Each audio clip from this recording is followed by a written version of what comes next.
నమస్తే, welcome to శుభమస్తు. గత 25 సంవత్సరాలుగా వేలాది మంది పిల్లలకు న్యూమరాలజీ, ఆస్ట్రాలజీ ఆధారంగా పేర్లు సూచిస్తూ విశ్వాసాన్ని సంపాదించిన ప్రముఖ సంఖ్యాశాస్త్ర మరియు ఆస్ట్రో నిపుణులు రెహమాన్ గారు. అలాగే పుట్టిన తేదీ ప్రకారం సంఖ్యాబలం విశ్లేషించి విద్య, ఉద్యోగం, ఆరోగ్యం, వివాహం, కుటుంబ సమస్యల వంటి జీవితంలోని కీలక అంశాలపై తీసుకోవాల్సిన జాగ్రత్తలు, పాటించాల్సిన సూచనలేంటి, న్యూమరాలజీ నిజంగా ఎంతవరకు ఉపయోగపడుతుంది అనే ఆసక్తికరమైన విషయాలను ఈ ప్రత్యేక కార్యక్రమంలో victory time astro numerology Rahman గారు ప్రస్తుతం మన స్టూడియోలో ఉన్నారు. వారిని అడిగి మరిన్ని వివరాలు తెలుసుకుందాం. నమస్తే సార్. నమస్తే సార్, ఇప్పుడు వివాహం, మ్యారేజ్ అయిన తర్వాత చాలా మందికి సమస్యలు వస్తూ ఉంటాయి. అంటే ఎందుకు వస్తాయి సార్? ఒకసారి ఆలోచించండి అమ్మా. చాలా మందికి ఫ్యామిలీ లైఫ్ చాలా చక్కగా బాగా ఉంటుంది, కొంతమందికి సమస్యలు వస్తూ ఉంటాయి. ఎందుకు అనేటువంటి ఫస్ట్ క్వశ్చన్ చేసుకోవాలి ఎవరికి వాళ్ళు. అసలు అందరి జీవితాలు అందరూ బాగుండి మన జీవితం ఎందుకు ఇలా ఉంటుంది అనేటువంటి ఆలోచించుకుంటే, అమ్మాయికి అబ్బాయికి రకరకాల డేట్ ఆఫ్ బర్త్లు ఉంటాయి, రెండు వేరు వేరు డేట్ ఆఫ్ బర్త్లు ఉంటాయి. ఆ డేట్ ఆఫ్ బర్త్లకి తగ్గట్టుగా వివాహం జరగకపోతే, ఇప్పుడు సపోజ్ అబ్బాయి 6వ తారీఖు పుట్టాడు, అమ్మాయి కూడా 6వ తారీఖు పుట్టింది, 3వ తారీఖు పెళ్లైంది అనుకో, 6 పువ్వులు 3 కాయలు అయిపోతాయి వాళ్ళ జీవితాలన్నీ. ఓకే. సపోజ్ ఇందాక చెప్పినట్టుగా 2వ తారీఖు పుట్టారు, 9వ తారీఖు పెళ్లి చేస్తే డిస్టర్బ్ అయిపోతారు. అంటే ఇక్కడ మీరేం చేస్తున్నారంటే, వివాహం చూసేటప్పుడు పంతులు గారి దగ్గరికి వెళ్లి ముహూర్తం డేట్లు తెచ్చుకొని ఆ ముహూర్తంలో వివాహం చేస్తున్నారు. మరి అందరికి ఇప్పుడు ఉన్న పెద్ద పెద్ద సెలబ్రిటీస్ కూడా ఆ పంతులు గారేగా పేరు పెట్టి ముహూర్తం పెట్టింది. మరి అందరు కోట్ల చుట్టూ తిరుగుతున్నారుగా, కనిపిస్తుంది కదా. అంటే పెద్ద పెద్ద పంతులు గారు వాళ్ళు మంచి ముహూర్తాలు పెద్ద పెద్ద సెలబ్రిటీస్ కూడా పెట్టి చక్కగా జాగ్రత్తగా వాళ్ళ కుటుంబం బాగుండాలనేటువంటి ఒక మంచి ఉద్దేశంతో చక్కగా వివాహాలు చేస్తే ఆ వివాహాలు డిస్టర్బ్ అయిపోతున్నాయి. ఇక్కడ నేను మీకు చెప్పేది ఏంటంటే, marriage date is the most important in the life. Marriage date అనేది second date of birth. First date of birth ఎలా ఉన్నా ఎవడైనా ఎట్లయినా బతికిపోతాడండి. పెళ్లికి ముందు ఎవరైనా ఏదో తల్లిదండ్రులు చూస్తారు, అయితే చదువుకుంటాడు, లేకపోతే చదువుకోడు, ఏదో పని చేసుకుంటాడు, ఏదో ఒక విధంగా జరిగిపోతుంది. అసలు లైఫ్ బిగిన్ అయ్యేదే మ్యారేజ్ దగ్గర నుంచి. అక్కడి నుంచి సక్సెస్ అవుతామా జీవితం, లేదా సక్సెస్ అవ్వకపోవడం అనేటువంటి అక్కడి నుంచి ఆధారపడి ఉంటుంది. కాబట్టి నేను మీకు చెప్పేది ఏంటంటే, మ్యారేజ్ డేట్ పెట్టుకునేటప్పుడు పంతులు గారిని అడిగి 4-5 ముహూర్తాలు తీసుకోవాలి. మంచి బలమైన ముహూర్తాలు 4-5 తీసుకొని అప్పుడు తర్వాత న్యూమరాలజిస్ట్ దగ్గరికి వచ్చి ఈ 4 ముహూర్తాల్లో మా డేట్ ఆఫ్ బర్త్కి ఏ ముహూర్తం సరిపోయిద్ది అని చెక్ చేయించుకోవాలి. చెక్ చేయించుకున్నప్పుడు, ఎందుకంటే పంతులు గారికి న్యూమరాలజీ తెలియదు, అట్లానే న్యూమరాలజిస్ట్కి ముహూర్తాలు తెలియదు. అందుకని పెళ్ళంటే 100 ఏళ్ల పంట. ఒక చిన్న విషయానికే 2-3 సలహాలు తీసుకుంటున్నారు కదా మీరు. ఒక డాక్టర్ ఒక చిన్న హెల్త్ ప్రాబ్లం రాగానే 2-3 డాక్టర్ల సలహాలు ఎలా అయితే తీసుకుంటున్నారో, అలానే పంతులు గారి దగ్గర 4-5 ముహూర్తాలు తీసుకొని అలానే న్యూమరాలజిస్ట్ దగ్గరికి వచ్చి ఈ ముహూర్తాల్లో ఏ ముహూర్తం బలంగా ఉన్నదో, ఏ డేట్ బలంగా ఉందో తెలుసుకొని ఆ డేట్లో కనుక వివాహం చేస్తే వివాహ సమస్యలు రావు. మరి కొంతమంది డైరెక్ట్ గా చేసుకున్న వివాహ సమస్య వాళ్ళకి అలా కుదిరింది, వాళ్ళకి అలా కుదిరిపోయింది, డేటు ప్లస్ ముహూర్తం కుదిరింది. ఇలా కుదరినప్పుడు మనం ఇక ఈ రోజుల్లో ఏదైనా చేసేటప్పుడు అటు ముహూర్తం తీసుకొని ఇటు డేట్లు చూసుకొని పెళ్లి చేసుకుంటే వాళ్ళ ఫ్యామిలీ లైఫ్ బాగుండటానికి, వాళ్ళ సంతానం బాగుండటానికి, వాళ్ళ కుటుంబం అభివృద్ధి చెందడానికి వీటన్నిటికీ ఉపయోగపడుతుంది. కాబట్టి ఇలా వివాహ సమస్యలప్పుడు ఒకవేళ ఆల్రెడీ పెళ్లి అయిపోయి వివాహం సమస్యలు ఏర్పడినాయి, ఒక్కసారి నన్ను కలిస్తే అసలు ఎక్కడ సమస్య ఉన్నది అంటే మీ మ్యారేజ్ డేట్ సరిగ్గా ఉందా లేదా, మీ డేట్ ఆఫ్ బర్త్కి మ్యాచ్ అయిందా లేదా చూసుకొని దానికి రెమెడీ చెప్తా. ఇప్పుడు మీ ప్రజలకి డౌట్ రావచ్చు, ఆల్రెడీ పెళ్లి అయిపోతే ఇంకేం రెమెడీ చెప్తారని. అందుకోసమే ఇప్పుడు తిరుపతిలో వెంకటేశ్వర స్వామి కళ్యాణం అని, శ్రీశైలంలో పార్వతీ కళ్యాణం అని, లీలా కళ్యాణం అని, ఇలా కళ్యాణాలు ఊరినే పెట్టలా. వాటికి రెమెడీసే ఇవి. అలా కళ్యాణంలో ఏమైనా ప్రాబ్లం ఉంటే అలా భగవంతుడి దగ్గర మరలా పునర్వివాహం చేసుకుంటే, అంటే అదే భార్య భర్త ఆ కళ్యాణంలో పాల్గొంటే, దేవుడి యొక్క కళ్యాణంలో పాల్గొంటే ఆ చిన్న చిన్న ప్రాబ్లమ్స్ ఏమైనా ఉంటే క్లియర్ అయిపోతాయి. అక్కడ మేమేం చేస్తామంటే, ఆల్రెడీ వివాహ సమస్య ఏర్పడినప్పుడు వాళ్ళిద్దరి యొక్క డేట్ ఆఫ్ బర్త్ తీసుకొని ఆ ఇద్దరు డేట్ ఆఫ్ బర్త్ ప్రకారం ఒక డేట్ ని నిర్ణయించి ఆ డేట్ లో భగవంతుడి దగ్గర అది మీకు శ్రీనివాస కళ్యాణం అనుకోండి, లేదంటే లీలా కళ్యాణం, ఏదో ఒక కళ్యాణం ద్వారా వాళ్ళ కళ్యాణం చేయించడం జరుగుతుంది. జరిగినప్పుడు ఆటోమేటిక్ గా వాళ్ళు కలిసిమెలిసి ఉండటం అనేటువంటిది ఎన్నో చోట్ల జరుగుతూ ఉన్నదండి. అలా హ్యాపీగా. ఇక్కడ ఇంకొక విధంగా ఆలోచిస్తే మీరు ఆలోచించండి, భార్యాభర్తల మధ్య డిస్టర్బెన్సెస్ వచ్చినప్పుడు మేము ఇలా శ్రీశైలం వెళ్ళి కళ్యాణం చేయించుకోమ్మా అంటే వీళ్ళిద్దరు కలిసి ప్రయాణం చేస్తారు, అక్కడ వెళ్ళి కళ్యాణంలో పాల్గొంటారు, అక్కడ ఏదో తంతు జరిగిద్ది.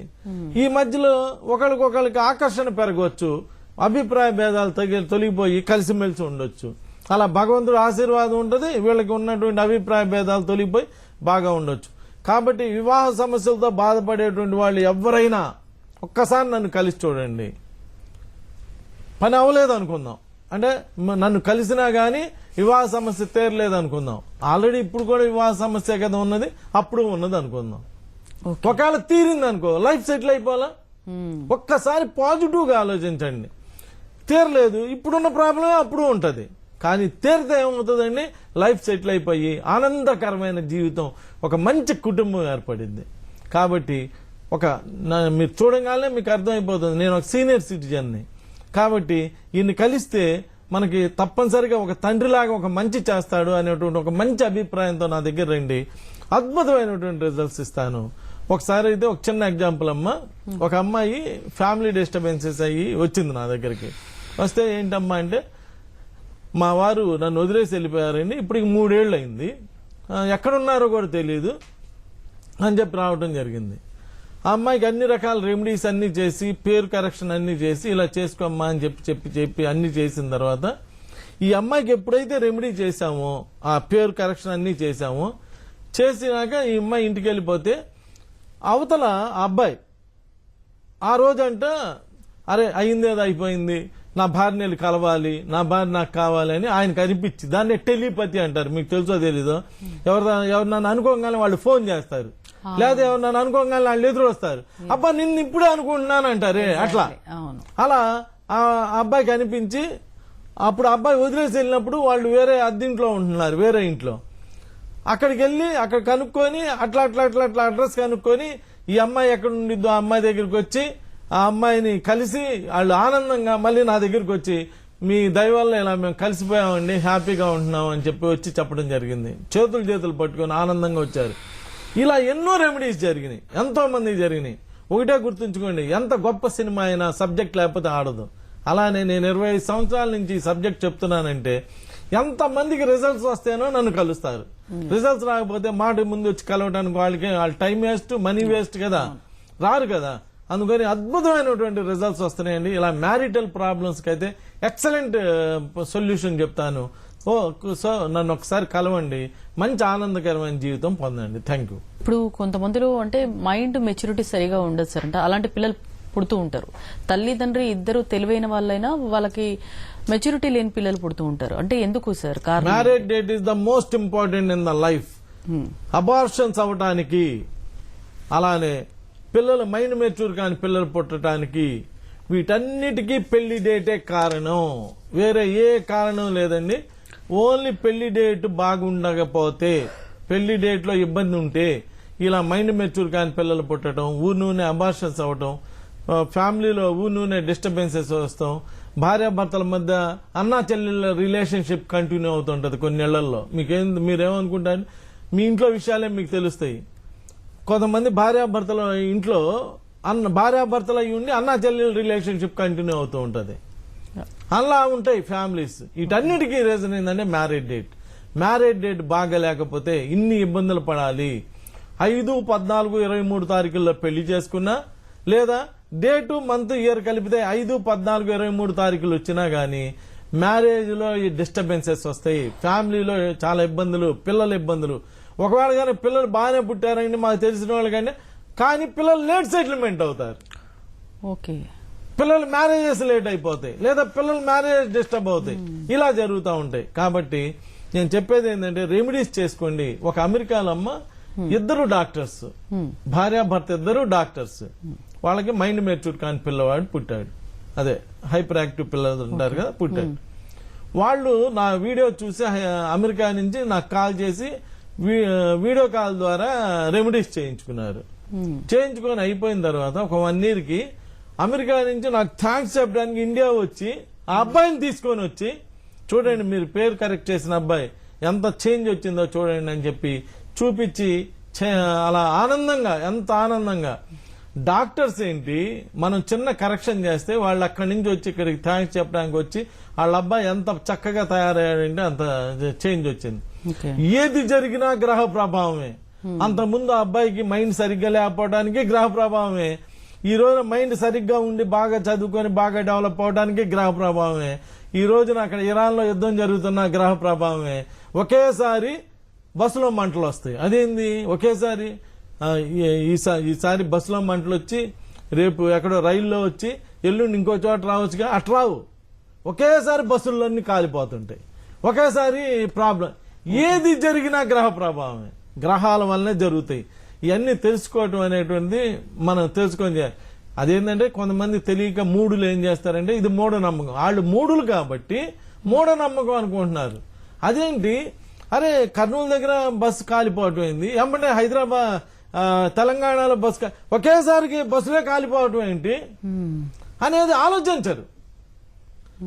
అనుకోకుండా జరిగిందిలే అనుకుంటారు. దాన్ని ఏంటంటే అది తెలియక మూఢనమ్మకంగా తీసుకుంటారు. కాదండి, గ్రహాల యొక్క ప్రభావం వల్ల అలా జరుగుతూ ఉంటది. కాబట్టి ఇలా మ్యారేజ్ లో పిల్లలు సరిగ్గా పుట్టకపోయినా, పిల్లలు అబార్షన్స్ అవుతున్నా, పిల్లలు ఒకవేళ మైండ్ మెచ్యూర్ కానీ పిల్లలు పుట్టి ఇలా ఇబ్బంది పడుతున్నా ఒక్కసారి నన్ను కలవండి.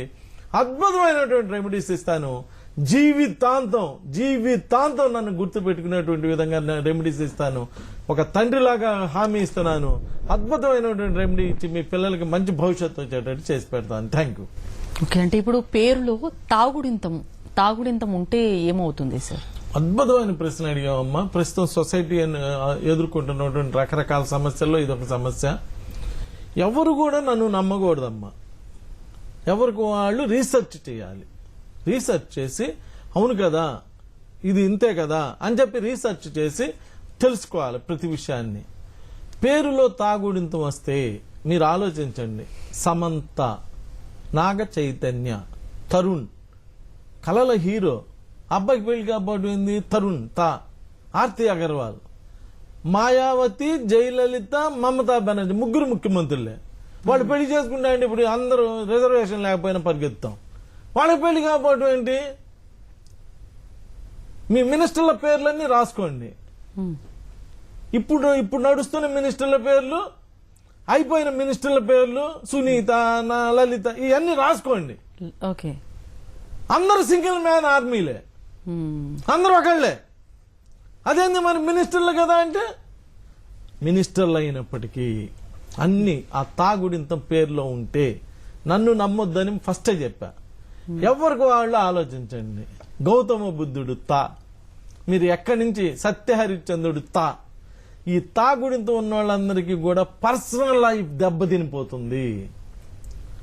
నేను ఇప్పుడు అనేది మన తెలుగు రాష్ట్రాల్లో ఇప్పుడు నడుస్తున్నటువంటి మినిస్టర్ల పేర్లు రాయండి. తాగుడింతాల వాళ్ళందరినీ తీసుకోండి, అందరు సింగిల్ మ్యాన్ ఆర్మీలే. నేను అనేది ఏంటంటే అలా అది బాగలేదు. తాగుడింతం వస్తే పర్సనల్ లైఫ్ దెబ్బతినిపోతుంది. కాబట్టి ఎవరికి వాళ్ళు ఆలోచించుకొని నెక్స్ట్ జనరేషన్, నెక్స్ట్ పుట్టబోయే నెక్స్ట్ వాళ్ళకి తాగుడిందో లేకుండా పేర్లు పెట్టండి. ఎన్ని లక్షల పేర్లు ఉన్నాయి కదా. నేను ఇప్పుడు అనేది మన తెలుగు రాష్ట్రాల్లో ఇప్పుడు నడుస్తున్నటువంటి మినిస్టర్ల పేర్లు రాయండి. తాగుడింతాల వాళ్ళందరినీ తీసుకోండి, అందరు సింగిల్ మ్యాన్ ఆర్మీలే. నేను అనేది ఏంటంటే అలా అది బాగలేదు. తాగుడింతం వస్తే పర్సనల్ లైఫ్ దెబ్బతినిపోతుంది. కాబట్టి ఎవరికి వాళ్ళు ఆలోచించుకొని నెక్స్ట్ జనరేషన్, నెక్స్ట్ పుట్టబోయే నెక్స్ట్ వాళ్ళకి తాగుడిందో లేకుండా పేర్లు పెట్టండి. ఎన్ని లక్షల పేర్లు ఉన్నాయి కదా. తరుణ్ బదులు అరుణ్ అని పెట్టండి. ఓకే, ఆ లేకుండా ఉంటే బాగా సక్సెస్ అవుతారు. అలా పెట్టండి. పేర్లు పెడితే ఆ పిల్లలు ఏమండి నాకు తెలిసిన వాళ్ళకి మరి బాగా డబ్బులు ఉన్నాయండి అని, మాకు డబ్బులు అందరి దగ్గర ఉంటాయి. నేను అంటే పర్సనల్ లైఫ్ గురించి మాట్లాడుతున్నా. తాగుడింది ఉంటే పర్సనల్ లైఫ్ దెబ్బతినిపోతుంది. ఎప్పటి నుంచి తీసుకోండి మీరు హిస్టరీ నుంచి. ఎప్పుడు ముంతాజ్కే సమాధి కడతారు, నూర్జహాన్కి కట్టొచ్చుగా, కట్టరు. ముంతాజ్ లో ఇలా తాగుడింతో ఇలా పనిచేస్తుంది. కాబట్టి నేను మీకు చెప్పేది ఏంటంటే మీ పిల్లల్లో ఎవరికైనా తాగుడింతో ఉంటే ఇప్పుడే నన్ను కలిసి ఆ పేర్లో కరెక్షన్ చేయించుకోండి. నేనేం చేయను. మీ పేర్లో సపోజ్ తరుణ్ ఉంటే అరుణ్ చేస్తా, ఓకే, జశ్వంత్ ఉంటే జశ్వంత్ చేస్తా. ఇలా పేరులో చిన్న మార్పు చేసి మీ పిల్లలకి బెస్ట్ లైఫ్ ఇస్తా. పేరులో తాగుడిందం ఉంటే ఏమవుతుందో వాటి గురించి, అలాగే డివోర్స్ గురించి, అలాగే మ్యారేజ్ తర్వాత వచ్చే సమస్యల గురించి చాలా డీటెయిల్ గా ఎక్స్ప్లెయిన్ చేశారండి. Thank you so much. So ఇది వాటి శుభమస్తు కార్యక్రమం. Stay to Sakshi.